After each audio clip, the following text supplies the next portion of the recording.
please, don't try anything that you're about to see us do at home. Ever.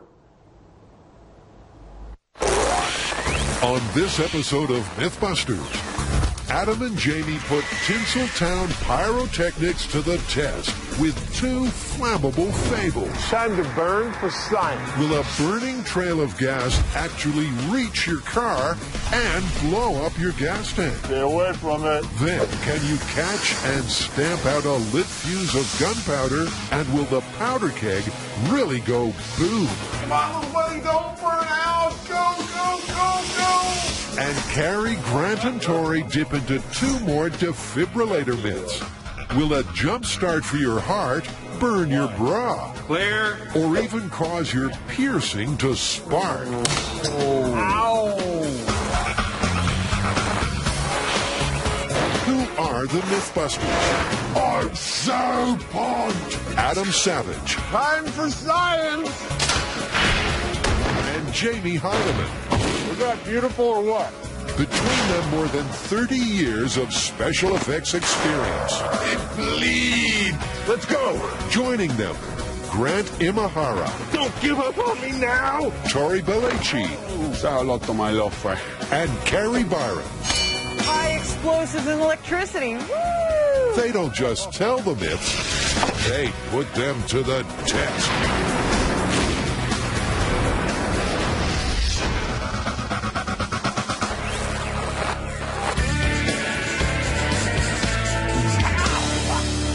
We've got another action hero myth, huh?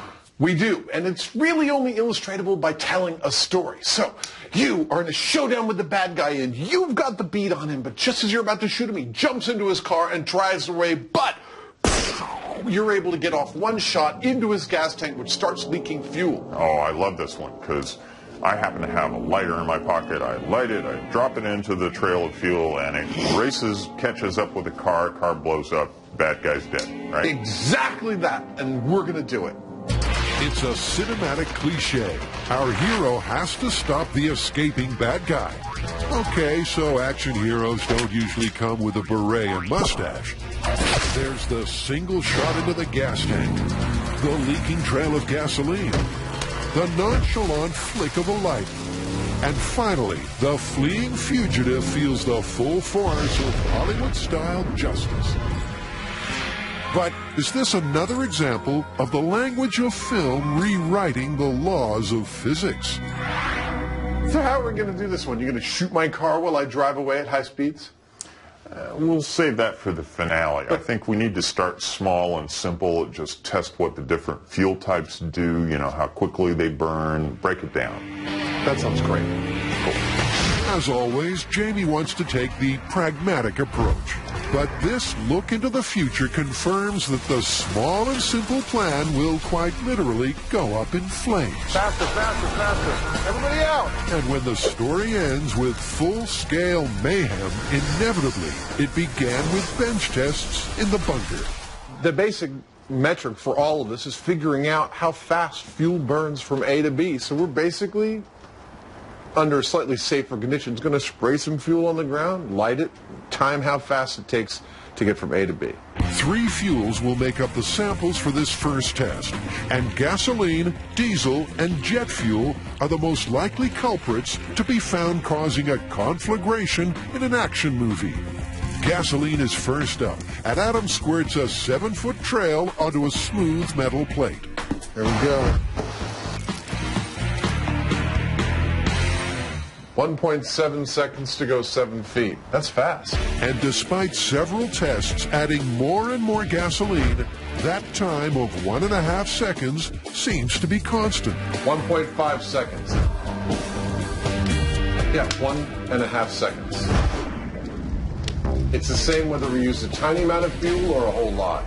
Well, this seems to be a constant in the timing of the gasoline. 1.6 seconds. It's really, really steady. 1.5, 1.6. We're within 1/10 of a second. But we're getting a very constant speed, and it doesn't seem to be related to the amount of gasoline we're putting down.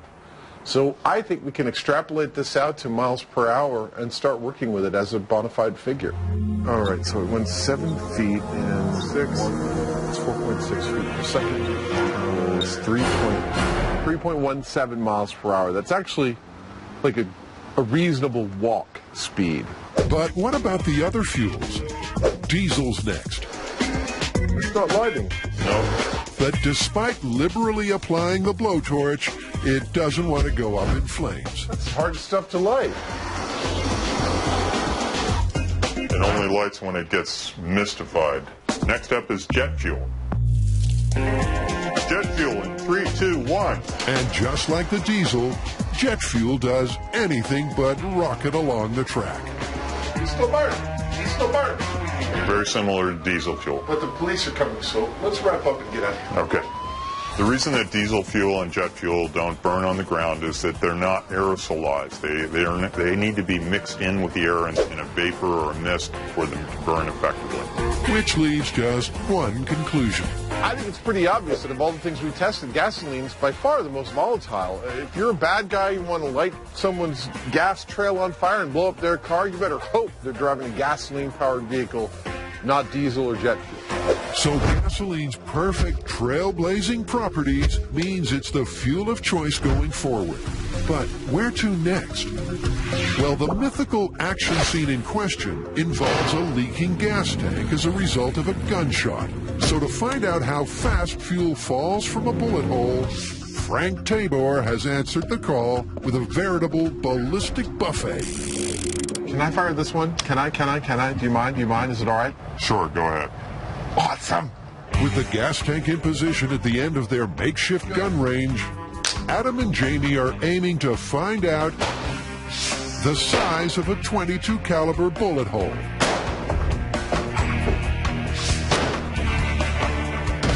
As well as a .44. I'd round these off, say the 22 is like a 1/4 inch and this is like a 5/8. Absolutely. So shooting the hole was only the first part of this test. Now I want to know how fast fuel will leak out of the hole that Jamie shot. So I've got a 1 liter bottle here. I'm going to let the fuel fall into here, count how many seconds it takes to get to exactly 1 liter. Then I'll know how many liters per minute this hole will leak. So it's just over 3 liters a minute. So Adam and Jamie know exactly how quickly fuel flows from a gunshot gas tank and the speed at which a trail of gas burns. And with that information, it's full scale ahead. But shooting the gas tank of a car isn't exactly a safe option. So Adam builds a rig for the back of an old pickup. I'm going to hang this gas tank off the back of this pickup truck with a steel shield between it and the pickup truck so that I can experiment with amounts of leaking fuel coming out of this, igniting them, and potentially blowing up this gas tank without hurting the driver of this truck while driving. Adam and Jamie are all set. So it's off to the Alameda Naval Base to heat things up. Next on Mythbusters. This is a fancy one. Ooh.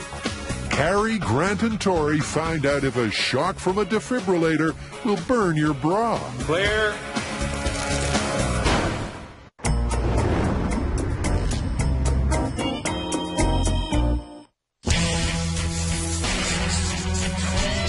Ready. Clear. Is that your defibrillator? Yeah. Hey, we've been here before. Yes, but the fans have a couple more shocking myths that they want cleared up. Get it? Shocking, cleared. Oh, we got it. Pretty sure we got it. Last time, the team said Everyone clear? Grant built his very own defibrillator and then busted the myth that medical nitroglycerin patches can give you a severe case of blown up. Okay, what do we got this time? Bras and nipple rings. You're a freak. You might have to explain this one.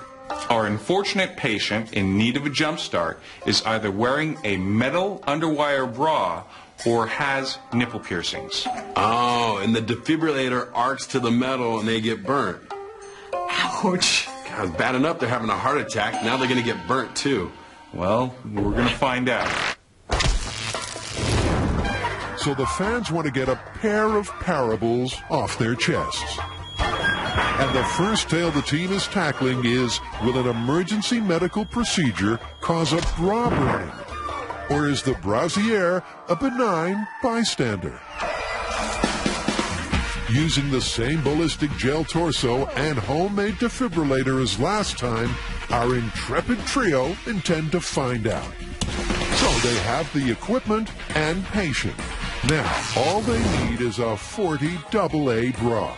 Now, who'd wear a bra that size? Apparently I am close to the size of the ballistics dummy, therefore I have to go and shop for a bra. Once again, making my family proud. A girl's gotta do what a girl's gotta do. Grant, however, is there for fun. I can't look. I just don't know if these express me. I think I might want another color. Color's not really the issue here, my friend. It's size. We don't want it to cut into the ballistics gel, so maybe we'll get it a little bit larger and go from there. Is this as disturbing as I think it is? It's even more disturbing than you think it is. There's no doubt it's disturbing. There's also no doubt we're going to show you more. I can't get this thing on. After a half an hour of not-so-wonder bras, Need some help, big guy? Got it. I'm becoming a pro. our odd couple finally make a decision. This is the fancy one. Woo! I think that's our winner, actually. Ooh, fancy. I think we got a winner. Next, Carrie fits our patient with the undergarment. But despite her best attempt to banish the thought, she can't help wondering what happened at the bra store. You didn't take off your shirt, did you? No. Are you nuts? All right. Do underwire bras conduct? You got the defibrillator? Yeah, we got it. We're ready to charge. Okay, this is the scene. Your heart has stopped. We gonna do maximum 360 joules? Let's do it. The medics in a hurry place their homemade barbecue tongue defibrillator in the recommended position and prepare to deliver a life-saving shock. In 3, 2, 1. Clear. Nothing. We may have saved her life, but we didn't burn her bra. Clearly, no underwear went up in flames. So is the burning bra myth busted? To give it the best chance possible, do you want to maybe open up the bra a little bit so that the wire's exposed and you can see what's happening? Sure, maybe it was a slightly older bra and the wire was sticking out. Yeah. So it's take two with an unlikely but conceivable set of circumstances. In 3, 2, 1. Clear. Ooh, a spark flew. Oh! We got a burn! Yep, the sparks fly, and our unlucky patient takes a hot hit. So what this means for the myth is if they have the paddles in the wrong position and you've got a slightly older bra with some of the metal exposed, you could be in for a few burns in your tender regions. The bra didn't burst into flames as some of the stories I'd heard, but there's an obvious burn on the skin, so I'd say this one is pretty plausible. Coming up, Cary Grant and Tori pierce the myth that body jewelry can have shocking consequences. But next, Adam and Jamie's blazing trail investigation is smoking. You, it stinks in here.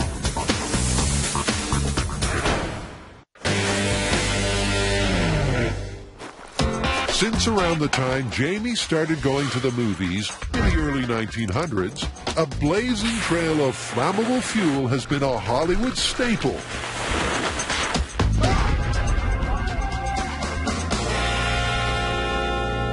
No action hero's CV would be complete without a lit fuse of gasoline blowing up the bad guys.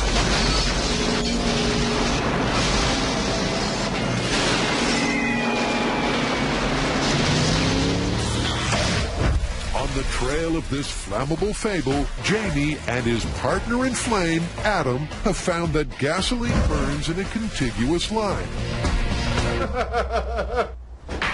And they know how much and how quickly fuel leaks from a bullet hole. That's just over 3 liters a minute. So, on location at the Alameda Naval Base, it's time to take things up a notch. It's kind of dark in here. Maybe we need to light a fire. Well, you like it? We got a sealed floor, total control, no wind. It's perfect experimental space. And the fire department says provisionally we can light some gasoline in here. I love it. Yeah. Yep, the sealed floor and contained environment is perfect for, this myth. Oh, no!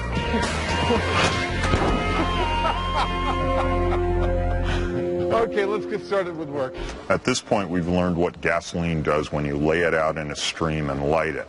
But we have yet to see what happens when it's coming out of something that's moving, like a vehicle. So I figure, like we normally do, we like to start out small to see what we're dealing with, and therefore I've invented this thing which I call the firebug. Which, let's face it, is a remote control fire hazard on wheels. That's absolutely perfect. Well, you want to just start them running around and I'll light the back end as it goes? Yeah. With a full squeezy bottle of gas on board, the firebug is ready. Fire extinguisher. I'm totally ready. And by turning the nozzle down to simulate a leaking gas tank, Jamie is all set. Okay, ready? Yeah. The firebug takes off, leaving a perfect trail of gasoline in its wake, which Adam happily sets ablaze. There we go.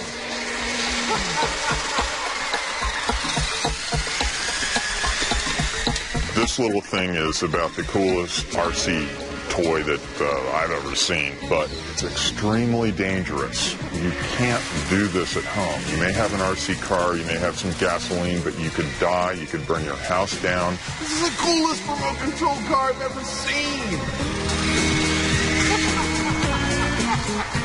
We've got fire extinguishers and EMTs and everything. We're prepared. You're not. Don't try it at home. That was actually a pretty good test. It told us a lot of what we needed to know. We wanted to know if you could lay down a line of fuel out of a moving vehicle and it would remain contiguous. The answer is yes. And it doesn't seem like we need that much fuel. So I think we're ready to go full scale. I think we've learned what we wanted to know, although Jamie still seems to be enjoying setting stuff on fire.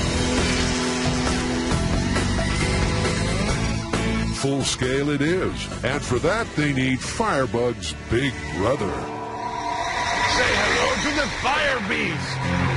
The Fire Beast, a truck with a leaking gas tank attachment. Don't expect to see one of these in a showroom near you.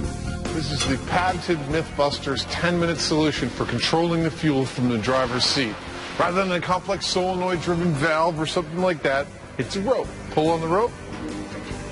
Nozzle lifts above the level of the fuel. Let it go, and it starts to run out. It's just that simple. Mythbuster ingenuity, also useful for time-saving home inventions. I use one of those when I go to the bathroom. I'm done. So on this test, Adam and Jamie will get a good feel for this movie myth. They already know a gas trail burns like it does in the movies. They've got 44 and 22 caliber sized bullet holes in their gas tank. And they've seen in small scale a continuous gas trail laid by a moving vehicle. I am the fire ninja. And you could say Adam is excited. And sore. So, I mean, our goal here is just to find out if the 22 caliber size hole or the 44 caliber hole leaves enough fuel behind the truck for the fire to follow, right? And at what speed it'll sort of keep up with it. So I'm just going to listen for your cues on the radio, right, and you tell me to speed up or slow down. That's what I'll do. Okay, start with a baseline of like 5 miles an hour, a good brisk run. In this action movie scenario, Jamie's playing the part of the escaping bad guy with a 22 caliber bullet hole in his gas tank. It's time to burn for science. Let's go. And Adam is standing in for the hero who's going to light up the gas trail Jamie's leaving behind. Jamie, whenever you're ready, lower down the fuel and start driving. Jamie the villain makes a run for it. I'm lighting the fuel now. You can slow down, Jamie. It's moving quite slowly. But there's no need to hurry. That's moving really slowly. Not exactly the high-speed blazing trail of fire we're used to seeing on the silver screen. Okay, yeah, you can stop it. I had to put my brakes on. I wasn't giving it any fuel to get it to go that slow. I was just like idling with my brakes half on to do that. You can pretty much push a car faster than gasoline burns. Kind of, sort of. So does that put the brakes on this myth? Or will the .44 caliber sized hole make a difference?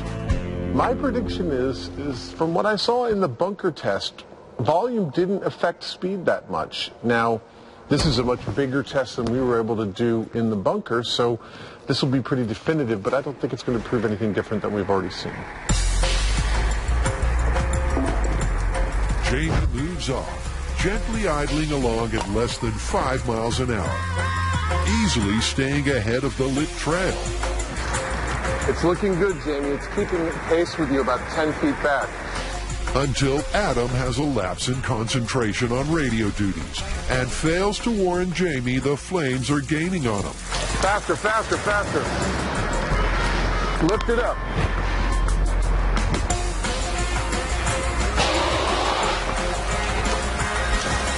It was going along fine until it started to catch up a little bit. And all of a sudden, Adam's saying, gun it.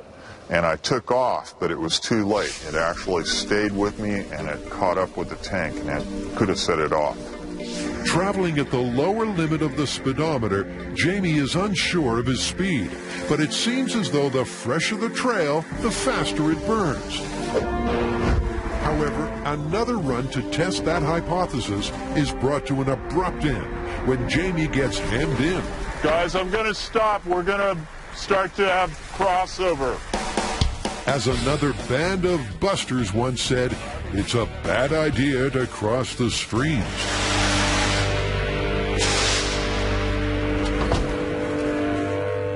Hey, you, it stinks in here. We're waiting for the smoke to clear in there, but provisionally I'll say the .44 caliber hole test was really educational. Specifically noticing that the closer the line of gas got to the source, i.e. the gas tank, the faster the flame traveled. And remember, it's not the liquid gas that's burning, it's the vapor gas above the liquid. So if it's had a long time to settle, that vapor spreads out and it's got a lot of wind resistance like a weather front. But the closer it gets, the faster it travels. There may actually be something to this. 3, 2. Cary Grant and Tori have burnt their bra and proved it's plausible that underwired underwear can be too hot to handle. But the team have their eye on another defibrillator myth. So this myth is about defibrillating somebody who has nipple piercings. Now they're metal. There's a possibility that when the paddles go to the skin and they discharge, that it could actually arc to the metal in the piercing. Our ballistics media torso is going through a rebellious phase and wants to upset his mom. I'm pretty sure this isn't how they do it. A barbell in each nipple should do it. This looks really weird. You think? Let's just do this one. They're using 40 times the voltage of a household socket, real close to a conductive metal object in the left nipple of the patient. As Electric 6 once said, danger, danger, high voltage. Nipple piercing defibrillation test with the paddles ridiculously close together, touching the piercing. 3, 2, 1, clear. Whoa. Ow. That was a good one. That was good. The end of the piercing is black, surrounded by like an indention that took the coating off of the piercing. Whoa. That seems like it'd be enough to burn you. Yeah, I think the kind of heat that would melt the coating definitely burn your skin. So are the fans right? Is this another plausible result? Okay, guys, what are we calling this one? That's a good question. Well, we did get some scorching from arcing between the defibrillator paddles. Yeah, but that's when the paddles were practically touching each other. You know, during defibrillation, there's no way they would be that close. And the metal of the underwire bra would have to be exposed. And medics are trained to remove anything that's going to impede that procedure anyway. So we're calling this one plausible? Yeah, but totally unlikely. Almost impossible. All right. If you thought burning bras was weird, then log on to discovery.com/Mythbusters and see another strange way to use a defibrillator. All right, go. Oh, whew. Again.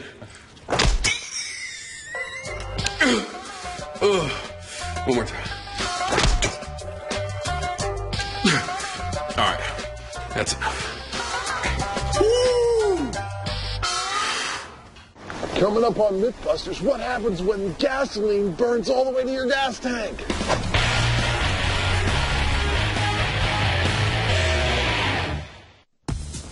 Adam and Jamie are no strangers to testing tales about blazing trails. When they put Hollywood on trial, they stubbed out the myth that you can light up fuel on the floor with a cigarette.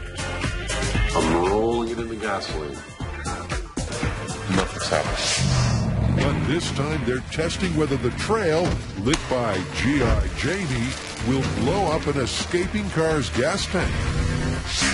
And for a definitive answer, they've returned to the runway at Alameda. This is perfect. The sun is setting, the wind's dying, we've got like ideal real-world conditions here. And just as importantly, it'll be dark soon, meaning they'll be able to clearly see the flame. The first thing we're going to do is sort of a control. We're going to put a .44 caliber sized hole in the tank. Gasoline's going to come running out of the tank as the truck is moving. Remember, the previous tests took place on a sealed floor out of the elements. So this first test is a control to see if the lit trail burns continuously, just like it did indoors. Jamie at the start position lowers the hose, letting the fuel spill out. And go. And Adam, once again, fanning the flames of his pyromania, lights her up. More. Good speed, good speed.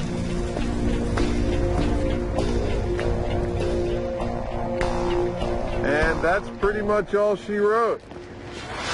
A good control, but really it's a case of so far, so slow.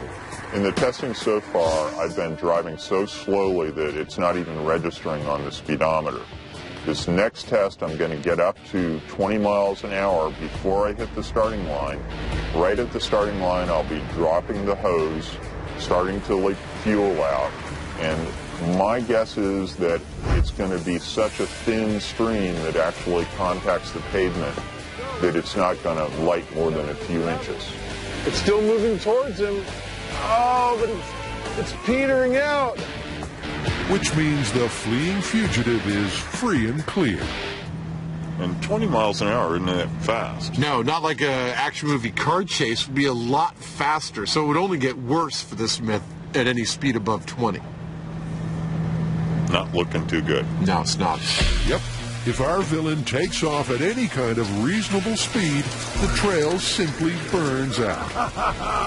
And although the fat lady is preparing her tonsils, Adam and Jamie aren't ready to call it. After all, there's two parts to this myth. Even though we've proved that it is extremely unlikely under most circumstances for the line of burning gasoline to get to the tank, now it's time to find out what happens if it actually does. Adam in full safety gear lights up the pool of fuel, and Jamie crawls forward, letting the flame catch up.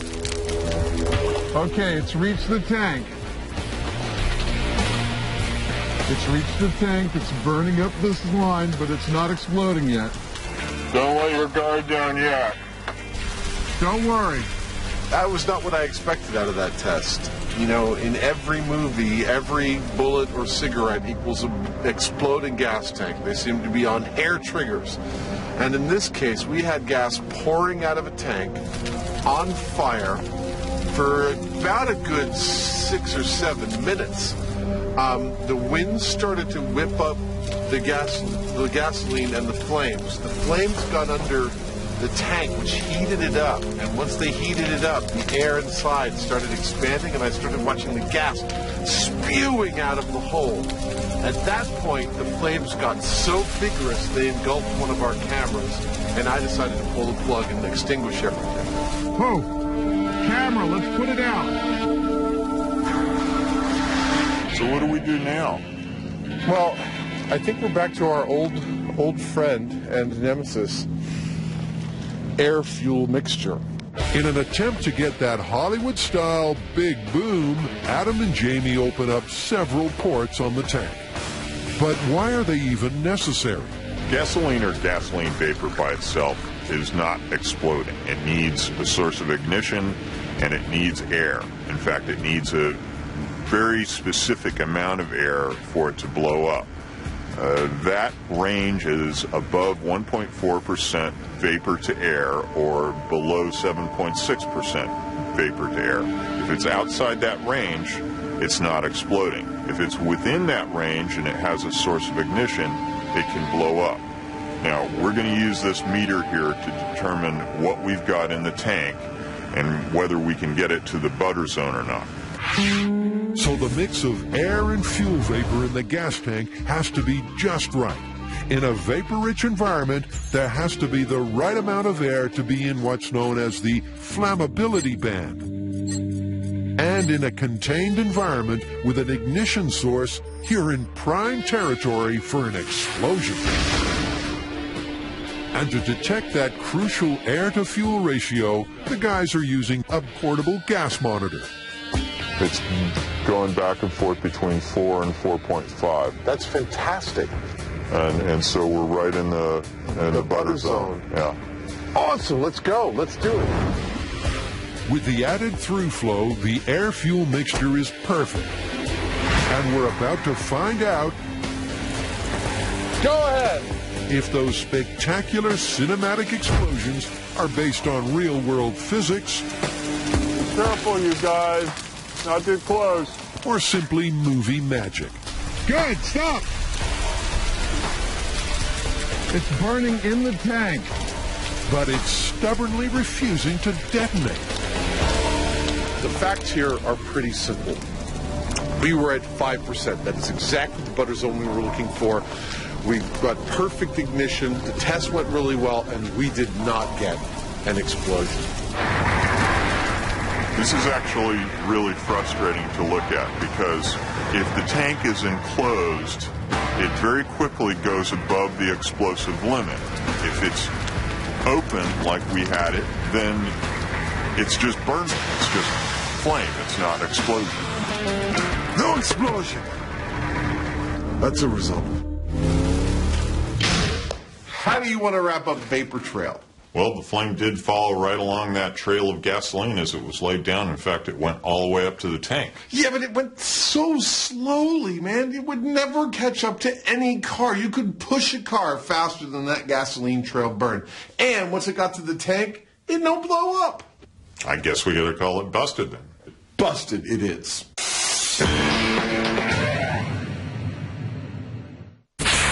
After the break, Shaboom! Jamie breaks out the black powder. Adam goes off. This is a fun job.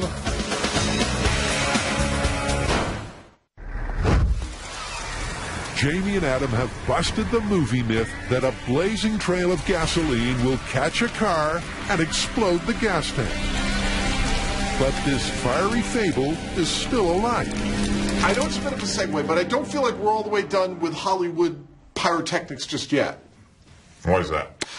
Because I've got another one I want to try, and it is an old cowboy myth that involves gunpowder. Oh, you mean where the bad guy lays down the trail of gunpowder, it goes to the keg, he lights it, but the good guy rushes in and puts out the flame right before it reaches the keg? Oh, it's like you're a mind reader or something. That's exactly it. So it's Trailblazers Part 2. But this movie myth comes from way back yonder. when your average action scene involved cowboys and gunpowder, not cars and gasoline.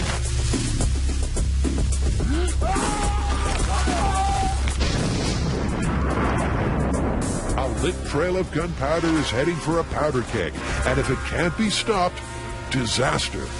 But our hero saves the day by leaping ahead of the sparking fuse and kicking out the trail. Back in the bunker, the team begin testing to find out what would happen in real life. I don't think this is going to work. The whole premise we're testing is, can a cowboy lay out a line of black powder, and if I saw it and tried to kick out that powder before it got to something that it was going to blow up, would I have enough time? I don't think I would. I think the black powder is going to burn too fast. Every time we've ever noodled with it on the show, its defining characteristic is that it's super fast. So, like the vapor trail, Adam thinks this movie myth is just another special effect. My guess is it's going to be less a shh than a shaboom kind of moment. We'll see. Well, without the boom. We're not adding in any boom just yet. It's all about the shh. On-site supervising, it's pyrotechnician Rob Clark, and he's got the shaboom making materials. This is black powder. You can buy this in most gun shops, and it's actually the closest thing we have to what would be period correct for like a cowboy movie. First up, they're starting small, a trail just a few feet long. I think that's great. What do you think? I mean, this is just to see what it does. Just see how it feels. Yeah. Right. Okay. To light it safely, Adam has pulled out all the stops to impress Rob. This is a standard industry remote lighter. This is your butane torch on the end of a couple of tie straps on some structural aluminum, providing some distance between me and the flame so I can light while I'm safely away from the explosion. All right. Everybody ready? Here we go.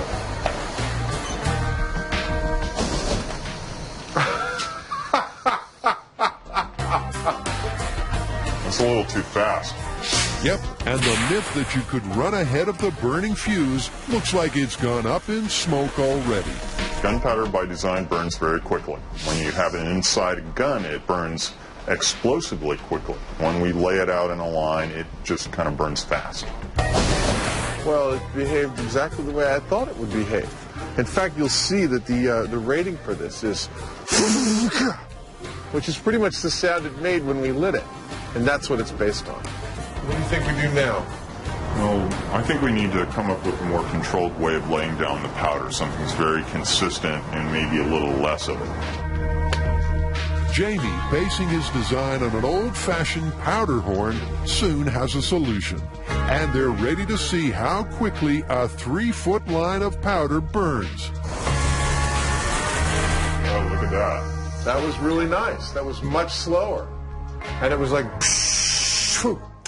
I thought that if we laid out a line here and it was fairly visible black powder, that it would go and just go really fast. But in fact, it seems to burn at a rate not unreasonably close to what I'm used to remembering in cowboy movies. I'm starting to think that if we laid out a line of powder like this, maybe 20 feet long, with a, keg at the end that might blow up, and I had a few seconds to run over and kick this line so it would stop igniting, that I might actually be able to do that. I figure I could outrun that pretty easily. Well, if you want to try it, say we get out to the bomb range and do it for real. Okay, let's get out of here. Alameda County Bomb Disposal Range, Adam and Jamie's second home. Another day at the bomb range. That's right. And as usual, their hospitable host, keeping them out of hospital, is Sergeant J.D. Nelson. The bomb range is a perfect location for us because we can blow stuff up, but it's a little bit rocky. And it's dirt, so we want to be able to see the black powder. We're going to lay out basically a dance floor for dancing with the black powder. It's about 20 some odd sheets of plywood or a chipboard that we're going to lay out in a line approximately 80 to 100 feet long. Should be plenty of a run for our black powder tests. Well, there you go, dance floor. My dance card is empty. Let's go! Adam's job is to kick out the line of burning powder before it reaches this. Now, for safety reasons, we're not going to put any powder in this. We're not quite ready for Adam to blow up just yet. What Jamie means is, for safety reasons, the keg will be empty. But at the end of an 80-foot trail of black powder, Adam can't resist adding a cupful of extra motivation. My motivation for this is really like, you know, humanity is going down the wrong path. That's the gunpowder line, and I'm the only one who can see that it's burning, and I've got to kick it out before it explodes. 2, 3, here we go. It's not that hard to outrun it. Here it comes. I stopped it. Look at that. Here, light this one. It's like a really brisk walk, really. Here comes the thing.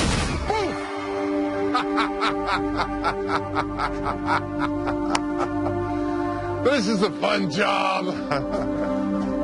Well, I don't know about you, but it seems to me it doesn't move as fast as I thought it was going to move. I think it's pretty easy to run down a line of gunpowder and kick it out to stop it from blowing up. If you want to give it a shot, or you think we've got this one in the bag?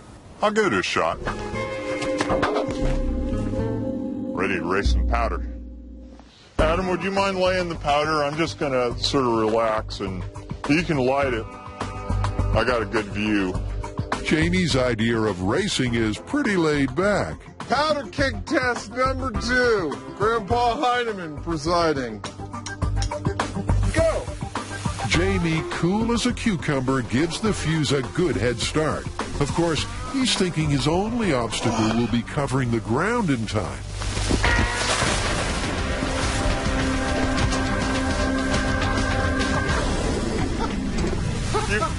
Oh, it's still going! Yeah, you pushed me out of the way. What the hell was that? I was giving you more of a challenge. We wanted to find out whether it is possible to outrun a burning line of powder, break the line, and stop it before it reaches the barrel and blows up the barrel. Turns out, it is. We did it. It's not that hard, really. So the movie myth that you can outrun a lit trail of gunpowder is confirmed. But the fun doesn't end there. The fuse is still burning on this fable.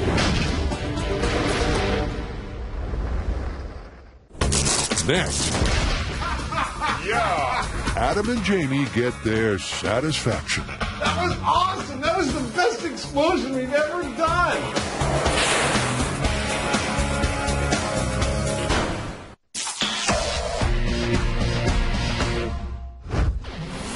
Jamie, despite unforeseen obstacles, is confident that you can outrun and kick out a burning fuse of gunpowder. The next thing we need to know is what would happen if you were not successful. Maybe somebody got in your way or pushed you and, before you were able to do your job.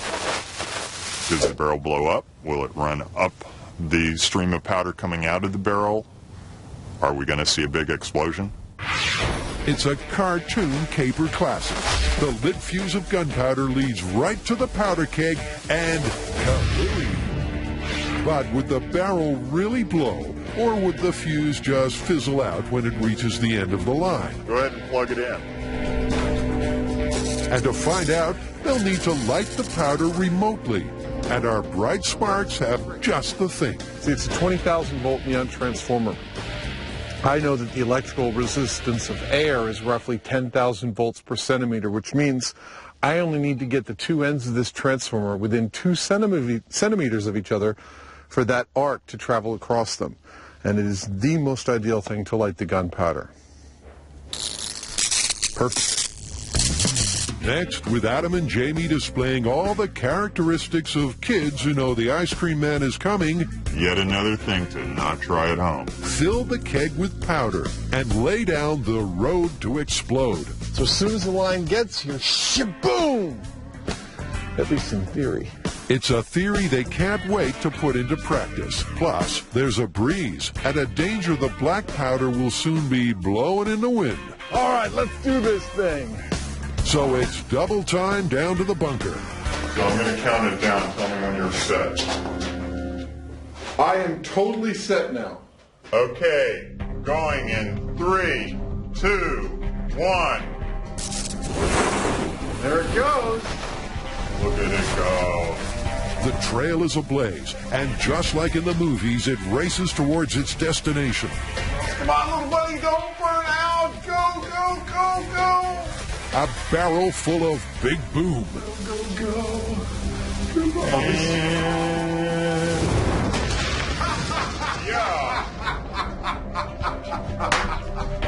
That was awesome. That was the best explosion we've ever done. I swear. That was a serious bang. This is one cinematic and cartoon cliche that does exactly what it says on the label. What happens when a burning line of gunpowder reaches a keg full of gunpowder? Exactly what you think. It's going to blow up, and that's what it did. Each one of these expanded a little bit. And look at all the burn stripes on the inside. It's quite clear what it did, but it blew out both heads. It blew out the weakest part. If you watch the show at all, you know that I like to live my life halfway like an action movie hero and halfway like a cartoon character. And this explosion satisfied both of those halves of my personality. I proclaim it my favorite ever Mythbusters explosion.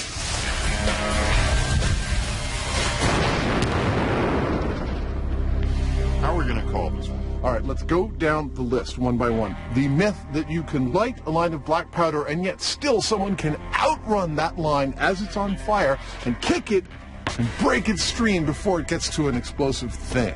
Perfectly plausible.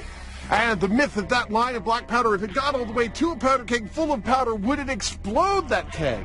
Absolutely plausible.